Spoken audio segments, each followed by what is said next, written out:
he in Star Trek Discovery sees what his future is going to be. Legally speaking, it's like, what point do you have a right? If your leader is doing something that you know is biased, if he's going to make a choice that could potentially endanger everyone else, what are your rights in terms of being able to be like, we're not going to do that because you're not making a decision based on you know, the facts, I guess. In my world, there are conflicts of interest. And there's a difference between a legal possible conflict of interest and a legal actual conflict of interest.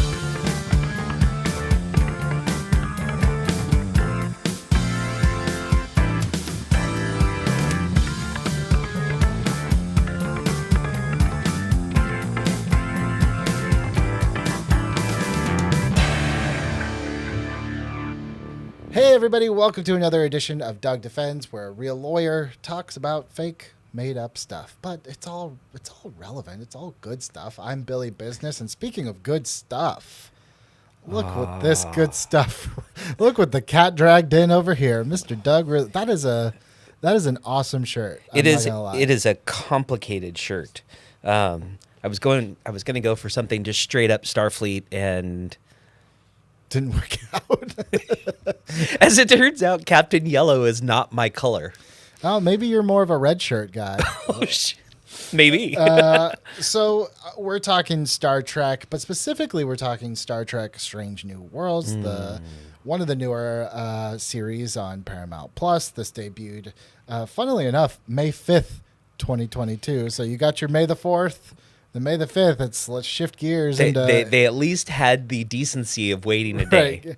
I mean, Revenge of the 5th, maybe they could have waited a week, but sure. No, I was super stoked for this. Yeah. I'm a big Star Trek fan. I think the great thing about Star Trek is that it's like a buffet. You can choose which parts you really like. I'm an original series guy. Kirk will always win over Picard. Sorry. So I was excited for this one. What about you? I loved this one. And I wasn't sure about any of this new Paramount Plus stuff. But I was at Comic-Con the year that I was in Hall H, and they aired the pilot episode of Star Trek Discovery, which is the first series in this new CBS All Access. It was CBS All Access, but I watched it and I couldn't stop watching it. Like it immediately pulled me in. And what I found with every one of these new series is that there's just something about them that is so real world, so relevant. But I always felt like kind of happy and glad and hopeful at the end. I mean, even when the episodes were a little darker, sure. I found myself turning to my wife and saying, "How is it that like every time I'm done with an episode of this series, like I'm just happy? I mean, it's just great. Like I missed some of the references out of Picard because while I'm definitely familiar with all of the Star Treks, I was not all in on Next Generation, so I was enough aware that I caught some things and enough aware that, hey, I'm pretty sure that was an Easter egg that somebody's really excited about right now. I just don't know. It's like the camera's lingering. Yeah. I don't know why, but I'm sure someone is losing their mind right now. And it's so funny that as a non-super fan, I could see those moments and know why and know what's going on. So I think the great thing about Star Trek Strange New Worlds, this is Captain Pike, who we know from the original series was the captain before Kirk took over.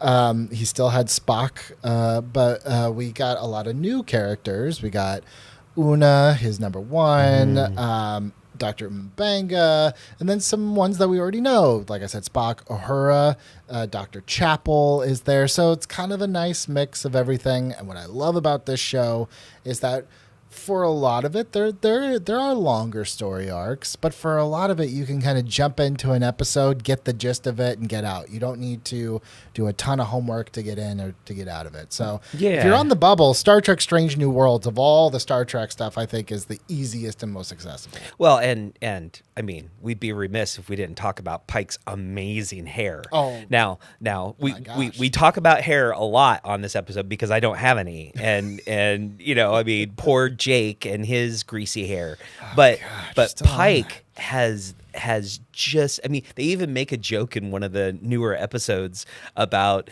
have you packed all your hair products? I mean, they just know it. The guy has hair that just defies gravity. It's just absolutely amazing, but it just works. It works for Star Trek. It defies gravity. So we've been kind of gushing about how much we love the show, but as I like to always say, we are not a review show. Right. We are a legal show. Yes. And this kind of gets difficult in a lot of ways because we are trying to apply real, mostly California law to these made-up fictional things. Yes. But we're going to try our best with Star Trek. One thing I wanted to talk about was, this kind of started, I mean, it's always been in the DNA of Star Trek. But for me, kind of the real naval influence started with like Wrath of Khan. And I feel like it's kind of, ever since then, it's been kind of embedded into Star Trek. We've seen a lot of it, but do you kind of feel watching this like, well, let's just start with the real world. Naval law is are there different things? Can you do different things? Are there different punishments for if you're court-martialed than if I assault someone and I get court-martialed? Is that going to be very different than if I assault someone and go to jury trial? Absolutely. It's going to be completely different because you'll have a military tribunal. You have JAGs that get in there and defend. And so it's a completely different legal system, just completely. More opportunities for creative punishment as well, where there's, minor disciplinary, almost like a workplace disciplinary kind of action versus getting thrown in the brig. I mean, and seriously getting a punishment like we would see in a state criminal court.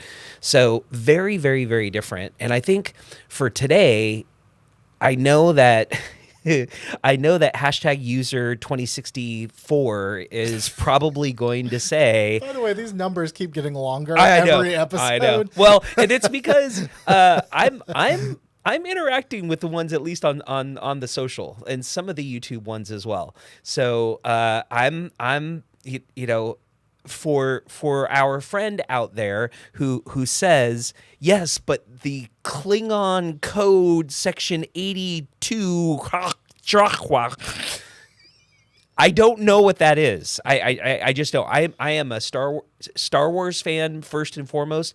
I love Star Trek though. I think Star Trek is an amazing show, but we're going to apply California legal precedent and California laws to what we see on Star Trek. So the premise of all of our episodes has been, what if this fake thing came into our current criminal court system, just to lay the groundwork for where the analysis is coming from today. And I think one of the biggest kind of things of Star Trek is there somewhere in the Constitution of future Earth is the Prime Directive. Right. Which is you don't interfere, right? Right. But let's talk about, there's an episode in season 1 where the crew is trying to kind of rescue and keep this boy safe. Right. We find out at the end of the episode that Pike takes him down to his home planet. There's a big ceremony. He's the chosen one. But we find out being the chosen one in this culture actually means sacrificing him in a horrific, like his body kind of like powers the entire everything. We see the charred body of the old chosen one come out, and Pike wants to stop it, can't stop it. I guess at that point, I don't know. First of all, let's take part A. Do we have anything that's like the Prime Directive, where if I went to some kind of like a third world country and I saw something like that, like, do we have any sort of laws that's like, that's their thing, you cannot stop it or get involved? We don't, and you know it, and it's interesting to think about what would this world look like if we had laws that said don't interfere with the inner workings of other countries? Right. You know, we often will insert ourselves, and we will often insert our belief system, and sometimes historically we've been criticized for it as colonizers, as you know, forcing our belief system on other cultures. And I think that that's why Star Trek has this. You know, it's the what if we lived in a world where this was what was going on, and we all lived in peace and harmony, and we left each other alone. I think that there's a lot of tension between their legally following the Prime Directive combined with doing what they feel is right. Right. And saving lives. And there are so many different scenarios where they, in all the different Star Treks, Sure. where saving life, the captain makes the decision in the last minute to save the life, but then he gets called up for disciplinary action because he saved the life when he wasn't supposed to save the life. So, Which, by the way, I feel like I say this a lot. I'm not so obtuse as to know that that's inherently part of the drama of the episode. Right. Is these characters battling with orders and regulations versus, you know, what the right thing to do is. I get it. I'm more just asking from a legal perspective. So part B of that is, okay, let's say the Prime Directive was bendable at best, which honestly kind of is, because I've never seen anyone really get right. in that much trouble for it, you know? Yeah. But what obligation would Pike have in that moment to stop what he saw was happening? Does he have any obligation? Or can he just be like, I saw it, it was horrible, but it's not on me to stop it? Right. It's hard to find a fact pattern in a hypothetical situation, you know, here in California, that would apply.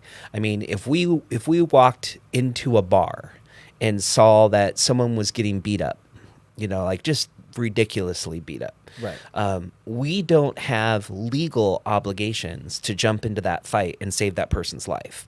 So looking at that hypothetical situation, that's one that almost mirrors this Prime Directive. This?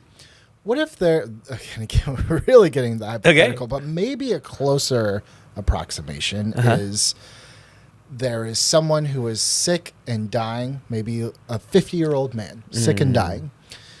He needs a match for something. His 8-year-old kid is the only match, but if they take it from the kid, he's gonna die. The father's fine with it. The doctor's fine with it. You're there seeing it.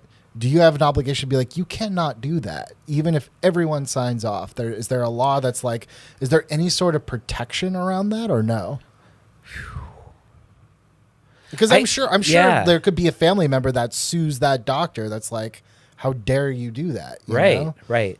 And I think in that scenario, you would be looking at, how can the doctor who has an obligation to save all lives, a doctor who has an obligation to do no harm, decide that he's going to do harm to the 8-year-old, and even if it saves the 50-year-old, even if it was something that everyone was okay with, we as a society, our legal principles would be, no, you can't sacrifice your 8-year-old, you know, to save your life. You're not going to take a heart transplant out of an 8-year-old, or all vital organs out of the 8-year-old to save a 50-year-old. And I don't even know that we should. But you as a bystander in that room, I would if I was a bystander in the room, I would make the doctor stop by arguing that you're breaking your code as a physician to do no harm. Do you have a legal obligation to say, could you sit there, say nothing, arms crossed, all of this happens, the legal fallout is what it is, but do you have an obligation like, Doug, you were in the room and you said nothing, you did nothing? Or, and I think that comes in some of our other conversations that we've had about the level of involvement in a criminal conspiracy. Right? Let's say, just for argument's sake, that it is a crime to take the heart out of an 8-year-old. Sure. Even if the 8-year-old was good with it and the mom was good with it and everything else. Like setting all that aside, I don't have an obligation to stop a crime from happening. If I am there encouraging, facilitating, being a witness to the document, well, now I'm an active participant in the crime itself. I mean, you could argue that Pike delivered that kid to them. He didn't know what was going to happen. You certainly could, and then you layer in the Star Trek philosophy of not getting involved, and not overriding what a primitive culture might do, or not even a primitive culture, a culture that is not as developed as Starfleet. So bringing it back to that, I think that Pike followed all the rules and would get himself in a position where he wouldn't have been in legal trouble for what he did. Even though I think you could make the argument, was he involved with a criminal conspiracy with the kid? I made the example in the hospital room with the 8-year-old of me maybe witnessing a document, or I'm trying to think of some way that I could be involved with that decision, or even giving the legal advice. No, this is going to be fine. Yeah, you're good. Morally bankrupt, but you're good. So then let me ask you this. Just purely, do you think as a lawyer and everything that you've seen, that there ever could be something like the Prime Directive? It just seems like legally the Prime Directive would be a nightmare to try to enact and enforce. It would be a nightmare, except for the fact that it makes it so clear, and then that way we're not dropping phaser weapons on a civilization that has just barely invented a wheel. Sure. So I think that there will come a time where we're going to other planets. I when I was a kid, I thought I would be seeing it in my lifetime.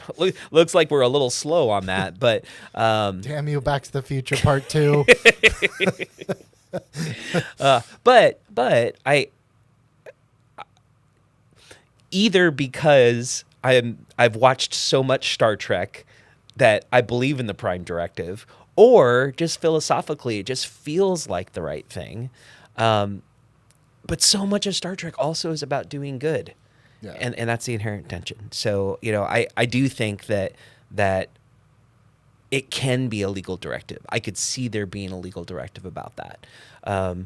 And we have real world examples right now today of some countries getting involved with other countries' interpolitical dynamics. People arguing all the time that we should be doing more in other countries. Trying to stay out of high conflict regions, or we should be in high conflict regions. The idea of a larger, more advanced civilization imposing their will on a neighboring, not as advanced or not as strong civilization. So, I mean, this is something that we're going to be talking about all the time moving forward. I don't see it ever being irrelevant for us. This is an evergreen topic. I think, one of the big kind of themes across all Star Trek is the whole, again, I take it all the way back to Wrath of Khan, which is like the needs of the many and the needs of the few, and when does one outweigh the other. Talking about Captain Pike and talking about Star Trek Discovery, that's the show where we as an audience knew that there was an accident in the future where Pike is going to get injured. He's not going to be able to move and talk really anymore. He in Star Trek Discovery sees what his future is going to be. Yes. And it's kind of something that haunts him, in his decision even to be a Starfleet captain at that point. Yeah. Do you think, here's the thing. It's not a secret, really, that he knows what's going to happen. It's not like he's the only person that knows this. Right. And he shared it with his inner circle, right? Right. Yeah. So my question is, legally speaking, it's like, at what point do you have a right if you are part of, I don't know if a crew is too specific or not, but like if your leader is doing something that is biased, if he's going to make a choice that could potentially endanger everyone else, but it could keep him from getting to that future he doesn't want to get to, what are your rights in terms of being able to be like, we're not going to do that because you're not making a decision based on the facts, I guess. I think that there is a mechanism in order to raise those concerns within the Star Trek universe as well as now. And it's, talking about the conflict of interest. We hear in Star Trek a lot, emotionally compromised. Are you emotionally compromised? And there's even some plot points throughout the different series where they poke at somebody until they display the fact that they're emotionally compromised, right? And so I remember some Starfleet regulations. I won't be able to cite the code. Super nerds that are watching, I love you guys. Come Please, on, Star Trek 64567. Resistance is futile. # Kirk is the best captain. #. No, but truly, that there is a mechanism within the Star Trek universe. Right. In the real world, in my world, there are conflicts of interest. And there's a difference between a legal possible conflict of interest and a legal actual conflict of interest. Right. For example, I'm working on a case right now where I've got two family members that went into a store and one of them stole. And so I am representing both of them. Now, it's very close to an actual conflict of interest, but they both agree what happened. They both want to work together. They both are moving in the same direction. So their interests are not at conflict with each other. If they get to a point where one of them wants to roll on the other, or if they get to a point where one of them is, making a decision that's contrary to the other one, or if I get offered a deal on one to turn on the other, or any of those sorts of scenarios, then I have an actual conflict of interest. So the legal aspect of that, of conflicts of interest and all of that, I think are the most similar to what Starfleet would acknowledge as emotionally compromised. Well, I think another thing about Pike and his leadership, and by the way, I love Captain Pike. He's love Anson awesome. Mount. He's this awesome. is not me criticizing the character. It's just bringing up these case studies, essentially. There's a season 2 episode where they go to Rigel 7, which is where everyone loses their memory, right? He goes and he had knowingly left crew behind there before. Thoughts on, could he be held liable? I mean, what I don't know. Like, is there a leave no man behind policy? Obviously, I don't know what the Starfleet regulation, but even in our our current armed forces. Yeah, and I think it's less of a military code of conduct than it is an oath. I mean, my friends who have served in the military absolutely believe in that as their mission, as almost like one of the prime directives, for them.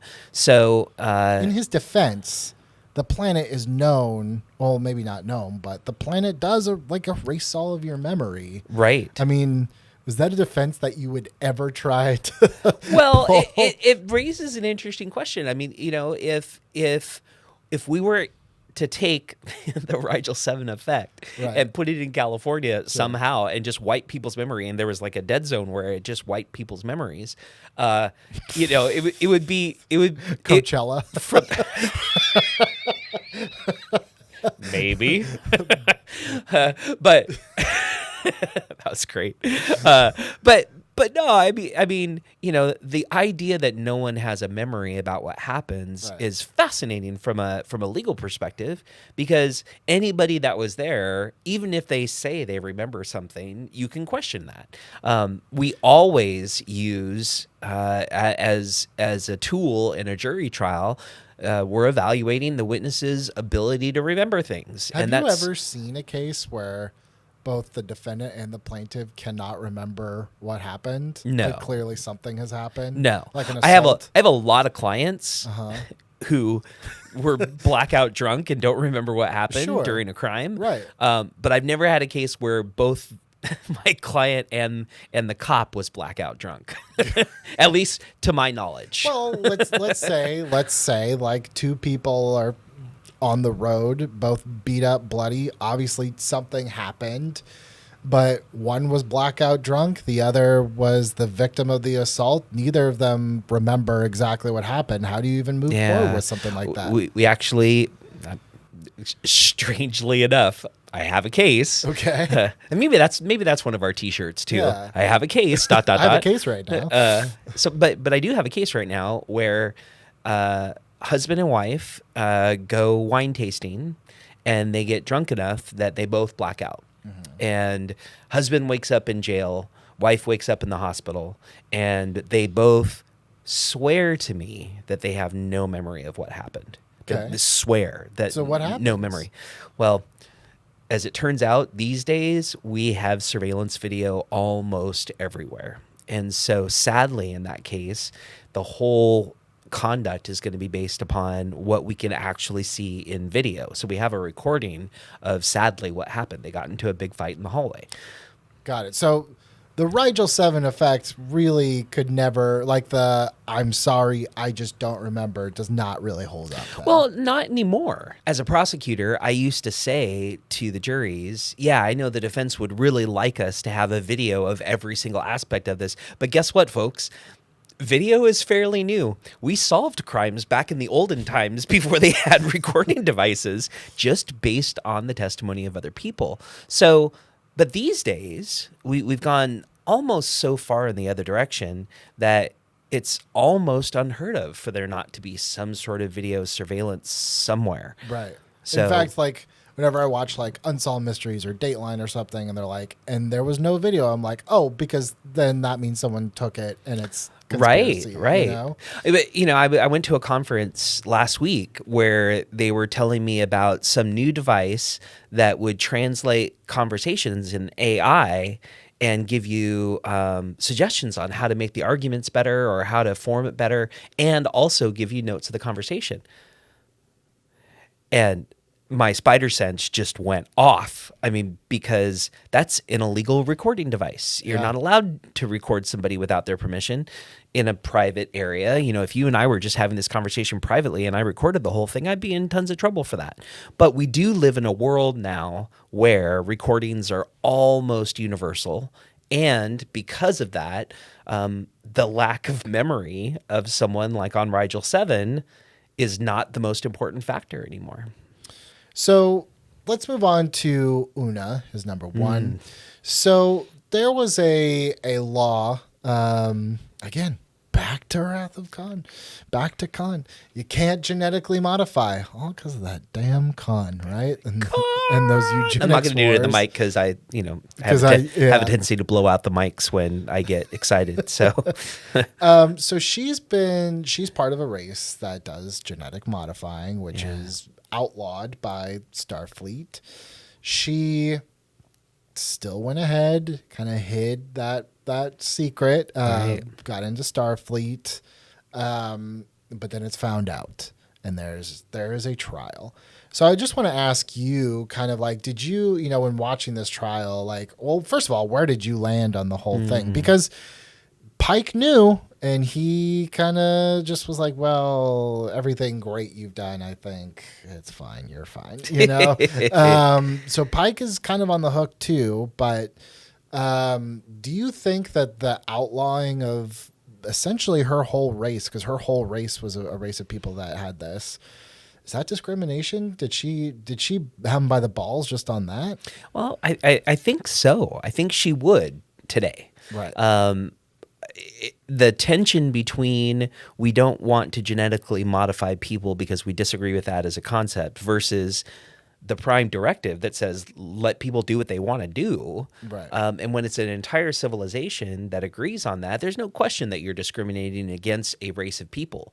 And I think that's the inherent tension in this episode. It's the filling out a legal application, checking a box that never ever did any drugs in my whole life, swearing under oath, and then, oh, look, here's your buddy in college at Cal State Fullerton who says that maybe you did something.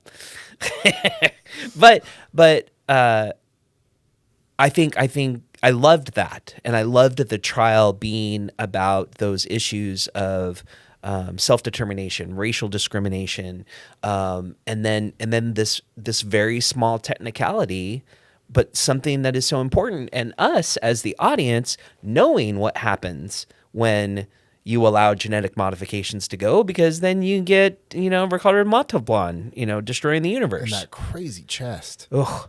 And the hair. Yeah. I mean, he was a dish, I'll tell you that. All right, let's look at it from the flip side then. Yeah.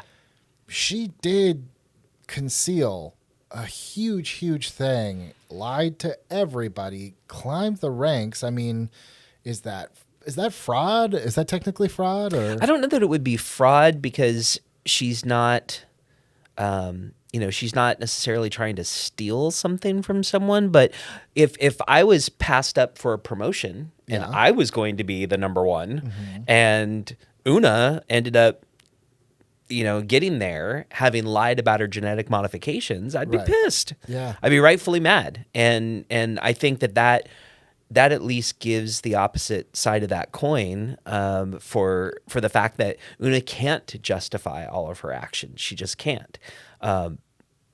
Except Spiky Pikey ends up thinking of something cool to get her out of it at the end. Yeah. I love, and most of the time I love trial episodes, and I did like this one. It didn't make me cringe as much as some other trial episodes that we'll be talking about later in the season. But it was interesting. What I would have liked to have seen more, and I think there are a lot of criticisms of this episode.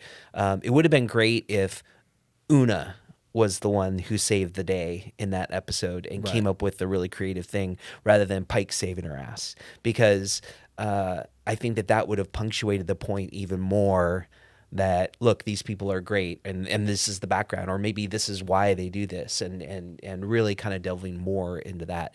But I don't know that that's a legal commentary as much as it's me being a fanboy again. I get that. It goes a little bit towards like some people's criticism of like Rey and Luke in Last Jedi, and how she's just like, I have all this power, but I can only use it if one of these two men helps me do it. Yeah. But yeah, it's like tough, because we as an audience, I think we have a context that the rest of the Starfleet doesn't have.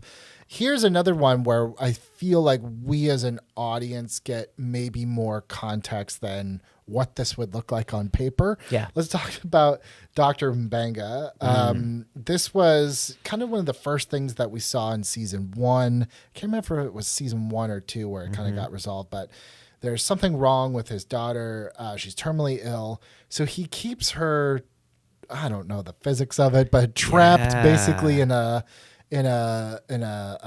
like the transporter beam. Yeah. And he kind of like checks in on her every now and then. It's like, let me read you a bedtime story. All right, go back to the netherworlds or wherever you go to. Yeah. So I guess it's like, I mean, that has got to be some form of child endangerment, right? Right. I mean, they talk a couple of different plot points about the particles or the matter or whatever being in the transporter, and it's fascinating. I don't know that they've really shared this dynamic of a transporter beam before. We've always just been so focused on, is it wavy? Is it curly? Is it just a flashlight being shown at the camera? Like, what is it?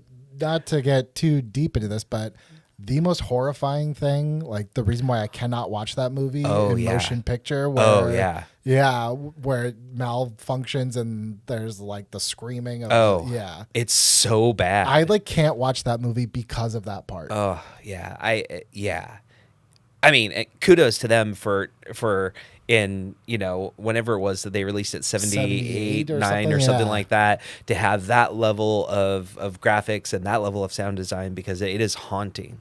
And I'm always afraid that they're going to bring back some aspect of that in Strange New Worlds. I think that goes to where the potential endangerment of what he's doing is, because we as an audience know what can happen when a transporter malfunctions really badly. Yeah. And there's another plot point. I don't remember whether it was in season 2 or not. I think it was in season 2, where they had pulled a handful of people into the matter transporter and then had to make a decision to shut it off. Yeah. So the idea that Mbenga is keeping his kid alive number one, is heroic and wonderful and tragic and sad and awful. Is it child endangerment? I would argue no, it's not child endangerment, only because he's doing it because it's the only way to extend her life, and he's hoping that he will continue to research, and it's a driving force in his life, and that's why he does it. Could you argue?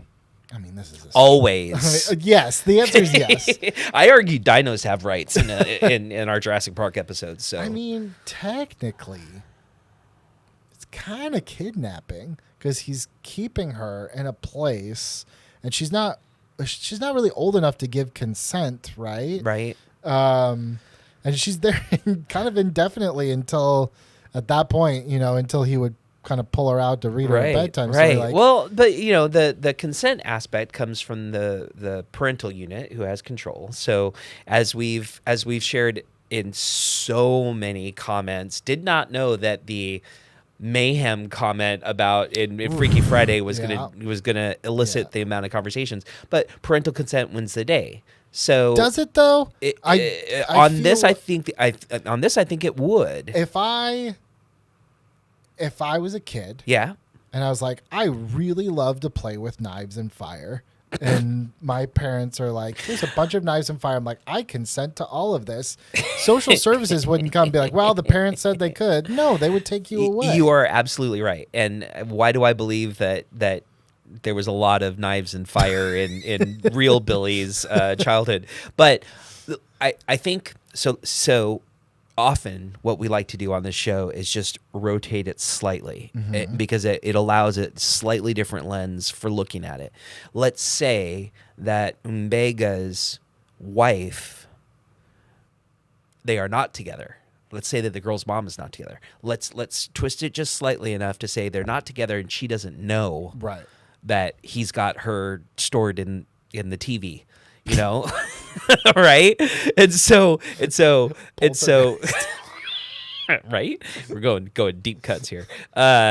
So in that sort of a situation, absolutely, he would be liable. And we see cases, sadly, unfortunately, where a parent decides to do their own thing and takes a kid to Vegas or takes a kid to Mexico or takes a kid to Wyoming or, whatever without the parent's permission. And that absolutely is a crime. And that absolutely is a federal crime for taking a minor across state lines without the other... galactic lines, right? Right, exactly.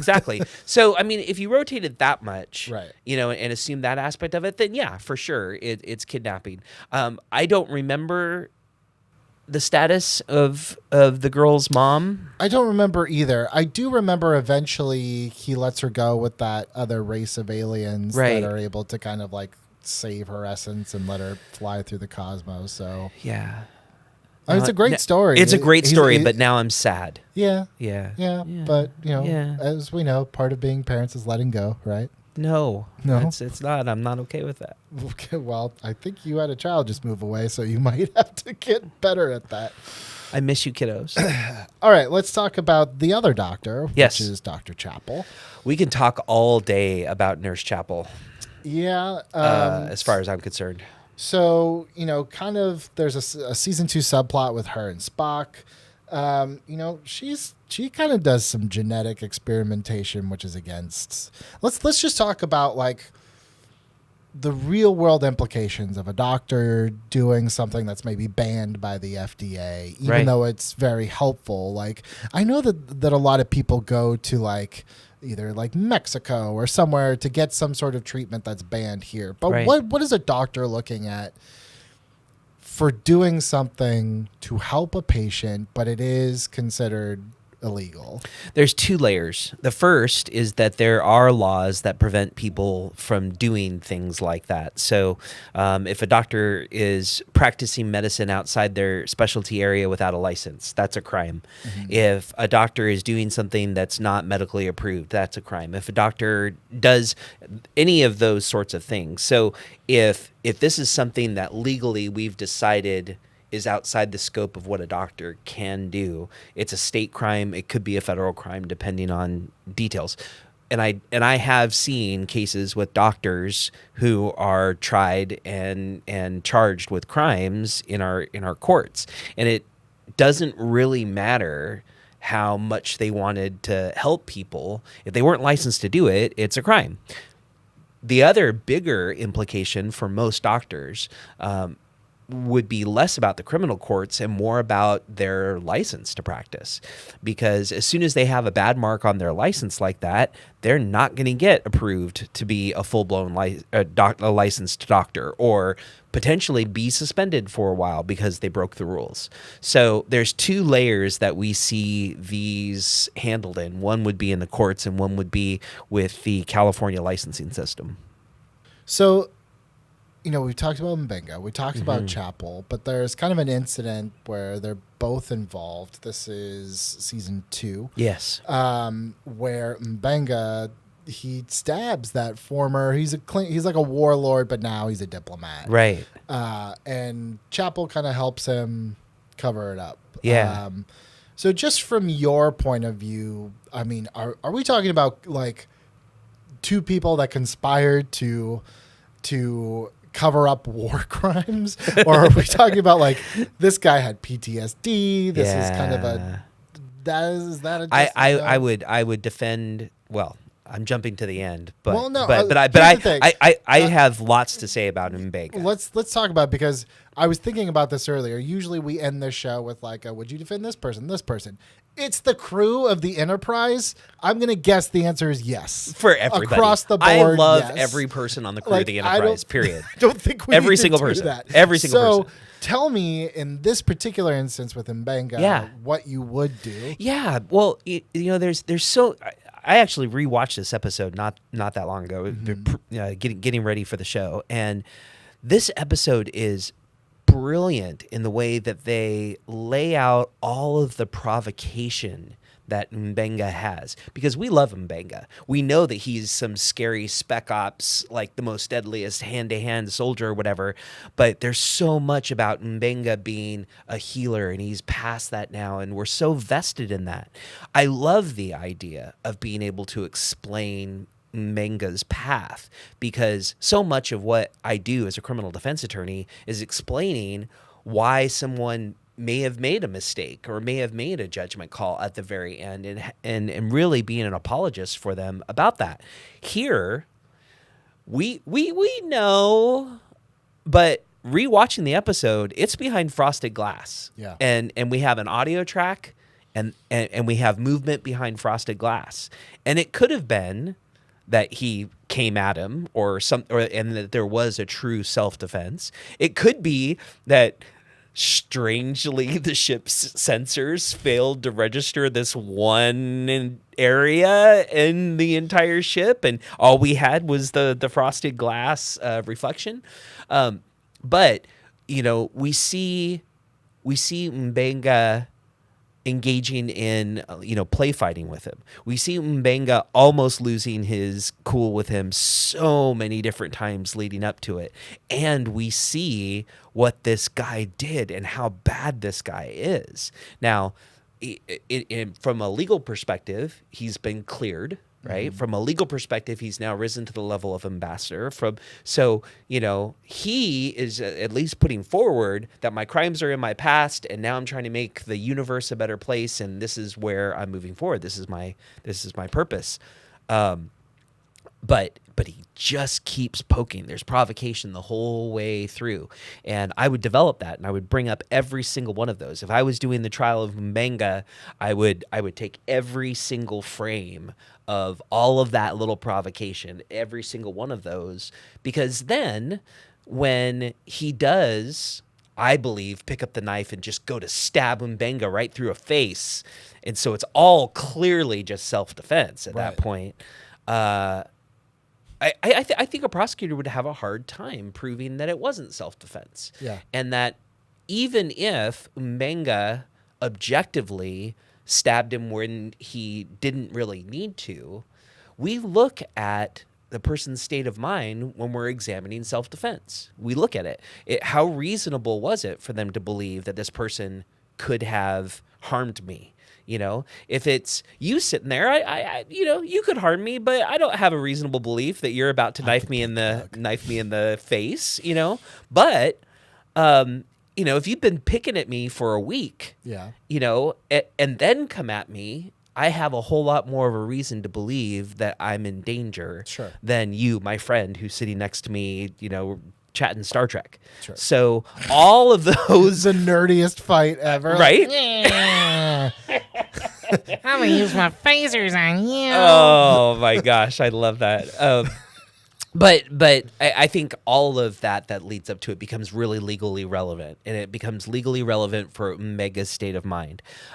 There's a lot of conversations about whether he did it, and he is very careful with every word that comes out of his mouth, which, you know, I would also advise him.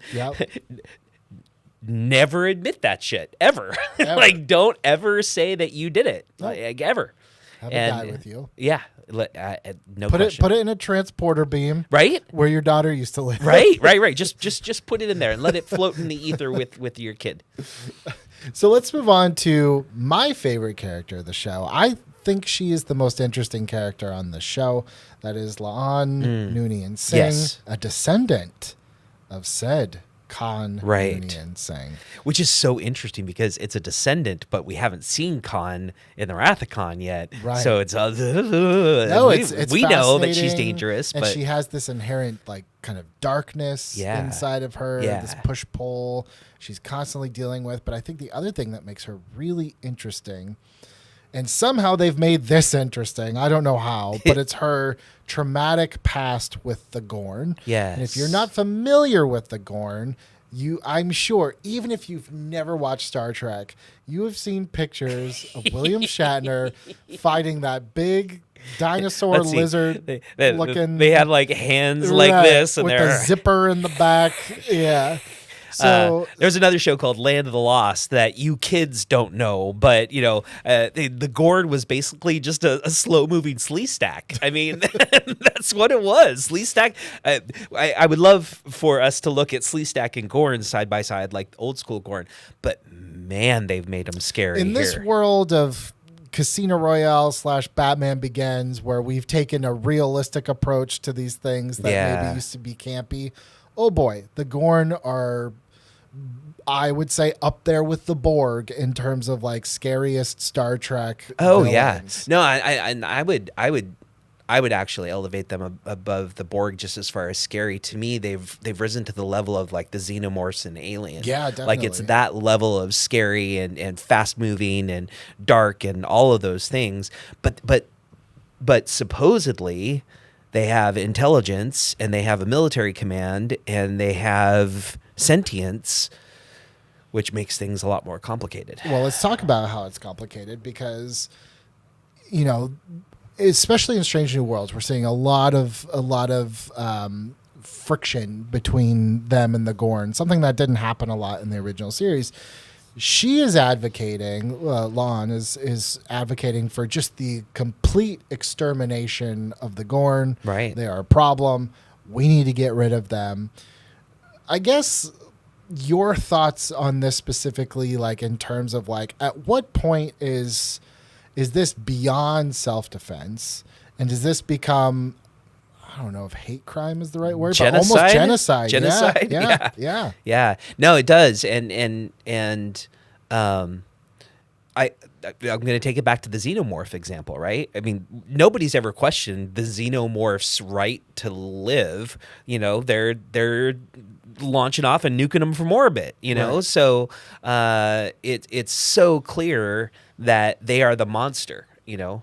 But it's what I like about a lot of stories these days, where we're taking the monster and we're saying, no, there might be more involved here. You know, we hear them talk about the Gorn hegemony. We hear them talk about how they are claiming rights to planets, which is something we wouldn't see the xenomorph monster doing. The xenomorph monster moves through, infects people, and lays their eggs and destroys the people to breed their hatchlings, which it kind of looks like the Gorn is doing the exact same thing.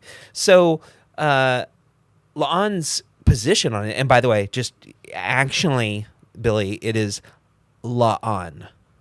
That's what I said. I didn't. Okay, I'm just wanting to make sure. I saw wanted, the apostrophe. I wanted to, actually somebody somehow sometime during this episode. So it had to be me. Yeah, well, you're the only one in the room right now, supposedly. So, I think that La'an has a great argument for why they should be exterminated like a threat, like a virus, like a monster. We have to fight the monsters, and we're wired to do that in almost every type of fictional plot point. We want to destroy the monsters until the monsters get cute, or until the monsters.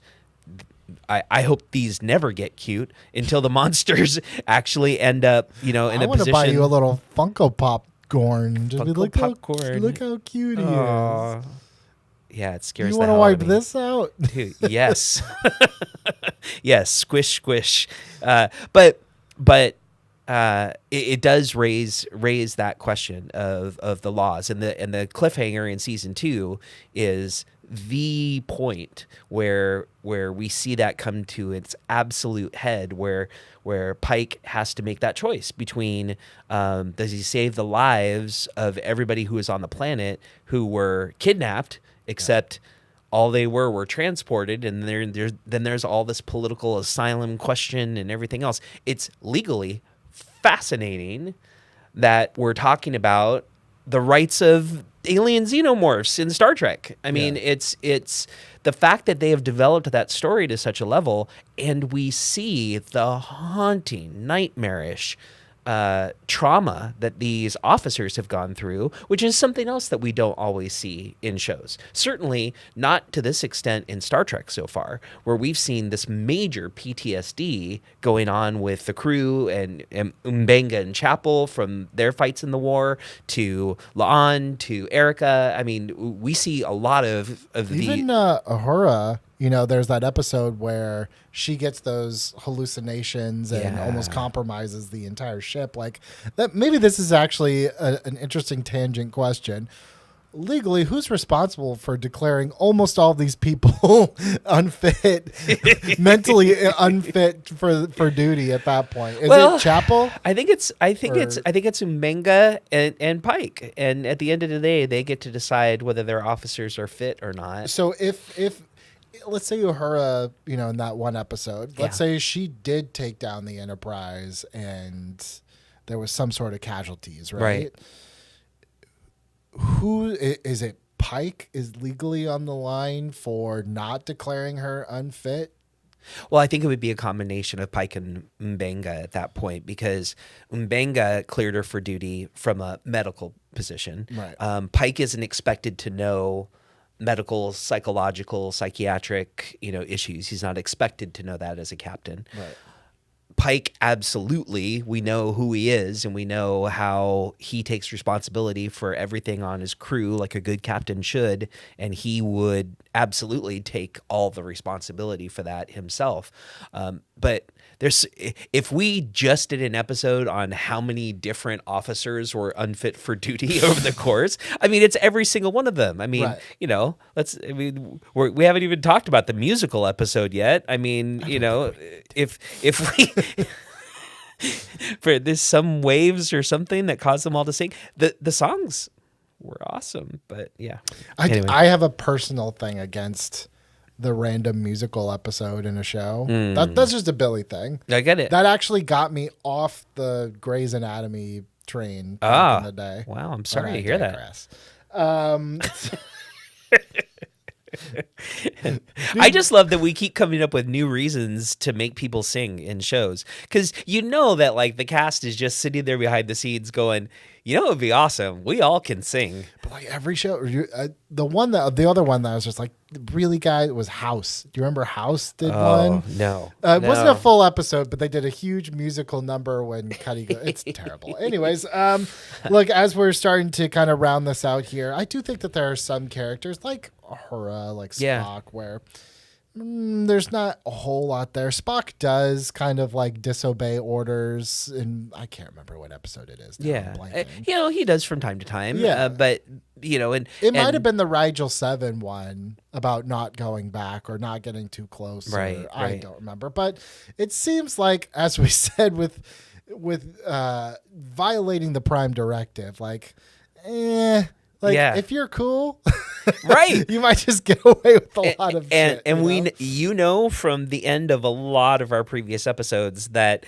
the coolness of the character influences my decision to represent them or not. So, and you said it shouldn't, but it does. I love every single character in this show. I mean, ultimately, and I think that's kind of the strength of Star Trek look, I'm like you. I think Star Wars is my first love, and it always will be. Yeah. But Star Trek scratches a different itch, right? Yeah. Star Wars is very much like, here's kind of what's happening right now. Right. And Star Trek's like, look what could have been happening right now if you could get your head out of your ass. Exactly.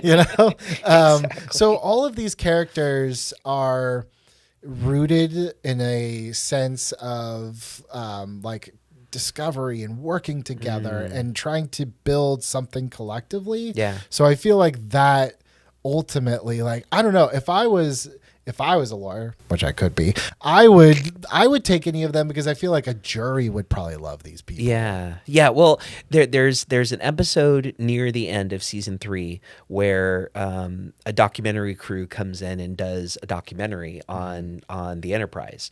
And it's interesting to see someone try really hard to make all of these characters that we love, that we believe are legally consistent, morally, philosophically doing all the right things, look as terrible as possible. He fails, of course, because spoilers. But looking at these characters through those lenses allows us to examine the legalities of it, and whether we're sitting around on a Saturday night drinking beers and talking, well, wouldn't it be interesting if Star Trek was this? I love the idea that Star Trek is so aspirational, and when we're applying these legal principles to it, it's almost impossible to ignore that. Well, beautiful sentiment, Doug. Now Thank let's you. see if any of our listeners have any beautiful sentiments. Oh, I hope that Pike is the best 8793. How did you assets. know? You nailed it. Oh my God. Weird. He also goes by Dan. Dan wants to know, and this is where I think you might just be able to use your fun creative brain, but let's see if you can Let's do find it. any real world equivalent to this. Okay. How does jurisdiction even work in space? If a crime happens in deep space, who arrests you? Starfleet, the planet you were near, or just no one at all? Just no one at all. Well, the closest real world analogy would be the conversation we've had before about international waters. Sure. We talked about this a little bit on our Superman episode with the pocket dimension that Lex brings Superman into. And so I think that the closest example would be we discussed how a ship that flies the flag of the country, the laws of that country rule the ship. So if Starfleet is flying the flag, then it's going to be Starfleet rules on that ship. Right. It's unclear, and Klingon Lover 82 will tell us whether or not Klingons have the same rules. But it's hard to know if Starfleet commander goes on to a Klingon vessel and does things that would be a crime on an Enterprise ship, a Starfleet ship, if that would transfer over or not. This is such a utopian future that we're looking at. We would want to think that these morals that govern the Prime Directive would mean you're accountable for everything you do, no matter what. There's no such thing as international waters or international space or intergalaxy, space immunity or anything along those lines. I think we would just apply, I think we would apply the international waters rules, especially since so much of Starfleet seems to be built on that same premise of military law and naval law specifically.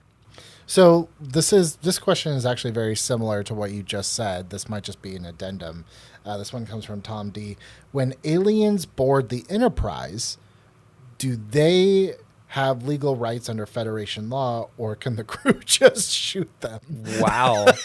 I would say that the same rules that would prevent a crew member from shooting another crew member would probably stop sentient aliens, but that we've talked about this a few times too. You know, the difference is, you know, like the tribbles, you know, I mean, that are these little fur balls that they have to get off the ship. Right. I mean, it's not always clear where the extra tribbles end up if somebody's wearing a tribble coat somewhere off Dark. planet. Dark. but Cruella de Vil in space. But, you know, I mean, it goes back to our Gorn discussion too, right? I mean, if Gorn board the ship and they're getting murdered by the poor Starfleet crew, you know, what are the rights on that? And you know, how many rights does Starfleet extend legally to you know, invading borders and all of those sorts of things. So I would say specifically though to that question, no, you can't just shoot the alien that comes on the ship unless he's going for your neck.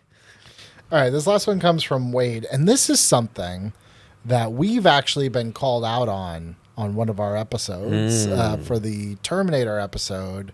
There was a fan, thank you for writing, that commented that we go to the insanity clause a little. We're a little liberal with it, I guess. Oh, I see. All right. But let's see what Wade had to say. Could someone technically plead insanity if they were possessed by an alien entity? Who's responsible for the crime then, the person or the alien?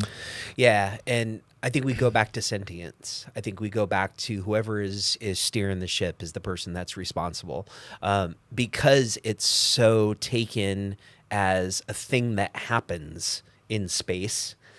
So many different times, you know, whether it's an astral projection, possession, or mystically controlled by Q for a while, or, you know, or whatever it is. The episode where they, you know, where there was a wedding that wasn't supposed to really happen. They were controlled by an imp.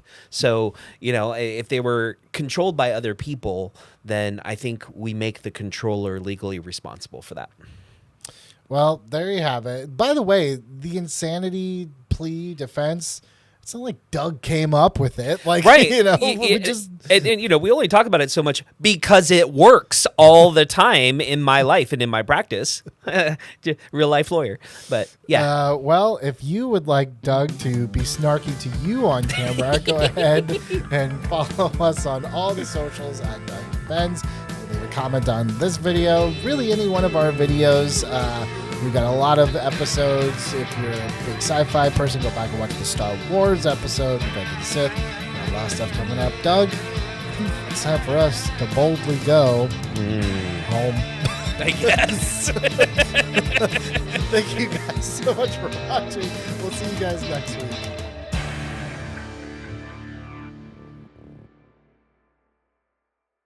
Arg, me mateys. If we ever catch Angel, we should make them walk the plank. Arg. Please stop.